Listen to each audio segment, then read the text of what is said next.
In the heart of the Mediterranean, a rugged island pulsed with a rebellious spirit.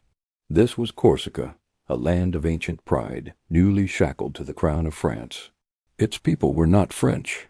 They were Corsicans, and their world was one of vendettas, honor, and a simmering resentment for their conquerors.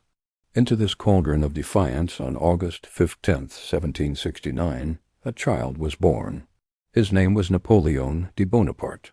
He was not born French, but a subject of a foreign king on his native soil. His family, the Bonapartes, were minor nobility, their lineage respectable, but their pockets shallow. They possessed a grand house in Ajaccio, but their influence was local, their power a shadow of what they craved. His father, Carlo, was a shrewd lawyer, a man who navigated the treacherous waters of Corsican politics, first fighting against the French, then currying favor with them to secure his family's future. His mother, Letizia, was formidable, a woman of iron will and fierce devotion, who raised her children with a stern hand and an unyielding belief in their destiny. She taught them that ambition was not a sin, but a duty. The Bonapartes were a family on the rise, hungry for recognition. Their ambition a burning fire passed down to their second son. At the age of 9, this Corsican boy was ripped from his sun-drenched island and cast into the gray, disciplined world of a French military academy. He was Napoleon, but in France he became Napoleon. He spoke French with a thick foreign accent, a constant audible reminder that he was an outsider. His classmates, the sons of French aristocrats, mocked his accent, his name, his heritage. They saw a small, serious boy from a backwater province. He saw them as arrogant and soft. This cold reception didn't break him. It forged him. He retreated into himself, finding solace not in friendship, but in books. In the quiet solitude of the school library, a new world opened up to him. He devoured the lives of the ancients, the great men who had shaped history. He walked the battlefields of Gaul with Julius Caesar, marveling at his audacity, his military genius, his absolute command. He rode eastward with Alexander the Great, witnessing a young king conquer the known world, his ambition knowing no bounds. These weren't just stories to him, they were blueprints. He saw himself in them, a man of destiny, held back only by the circumstances of his birth.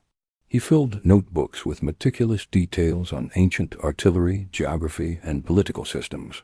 While other boys played, Napoleon studied power. His isolation was a crucible.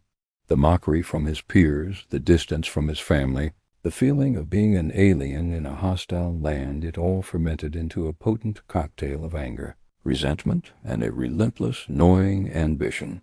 He was poor, he was foreign, he was alone. But in his mind he was an heir to emperors. This inner fire made him a brilliant but difficult cadet. He excelled in mathematics, the language of artillery and siegecraft. He was disciplined, focused, and possessed an intimidating intensity. His instructors saw the raw talent, but also a brooding, almost dangerous self-containment. He wasn't just learning to be a soldier. He was learning to be a commander, waiting for a stage grand enough for his talents. He wrote of his deep love for Corsica and his hatred for the French, the oppressors of his people. He dreamed of being his island's liberator, its own Caesar. Then, in 1789, the world cracked open. The old order of France, the very system that had scorned him, began to crumble. The Bastille fell, and the thunder of revolution echoed across the nation. For the entrenched aristocracy, it was a cataclysm. For the common man, it was a dawn of hope. But for the young, ambitious artillery lieutenant named Napoleon Bonaparte, it was something else entirely. It was not about liberty, equality, or fraternity. It was not about ideology. It was about opportunity.